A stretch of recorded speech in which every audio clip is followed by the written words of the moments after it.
கேசரியம் அப்படிலாம் நீங்க நினைச்சிடக்கூடாது. இது நான் காலையில உருளைக்கிழங்கு பொரிச்ச எண்ணெய் பாத்தியா, அதுக்கு நிலைமையா நான் இப்படி ஒரு நிலைமை அதுக்கு ஆக்கி வச்சிருக்கேன். அது எப்படின்னு சொல்லி பாத்தீங்கன்னா, இந்த சப்பாக்காரங்க வீட்டுல அந்த சப்பா வீடுகளெல்லாம் பாத்தீங்கன்னா எண்ணெய் யூஸ் பண்ணி குப்பையில போடணும்னா ஒரு பொடியை தூக்கி கலக்குனாங்கன்னா உடனே அந்த எண்ணெய் ஒரு 60 தடவை மாறும். அந்த பொடியை நான் கண்டுபிடிச்சு வாங்கிட்டேங்க. இதுதான் அந்த பொடி. சரியா, நம்ம அந்த எண்ணெய்க்குள்ள போட விட சட்டில எண்ணெய் லைட்டா சூடாக்கிடணும்.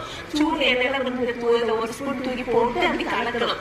அந்த பொடி பாக்குறதுக்கு நம்ம அடை பாயசத்துக்குள்ள அடைய உடச்சு வச்ச எப்படி இருக்கும் அப்படிதான் இருக்கும். ஆனா எண்ணெயில தூக்கி போட்டா கரைஞ்சிடும். சரியா, அதுக்கப்புறம் இது ஆறணும். இதுக்கு ஆறுறதுக்கு நமக்கு ரொம்ப பொறுமை தேவை. அதுக்கு இந்த சங்கீத ஸ்வரங்கள் ஒரு பாட்டு தெரியுமா, ஏதோ அடிச்சு வருவே, அந்த பாட்டை போட்டு நம்ம இருந்து வைங்க அடுத்த நாள் காலையில கெட்டியாகும். அது வரைக்கும் அவனுக்கு பொறுமை யாருக்கு கிடையாது. அதனால நான் என்ன பண்ணிட்டேன், டக்குனு எடுத்து ஒரு 5 நிமிஷம் தான் வச்சேன். அதுக்கப்புறம் பார்த்து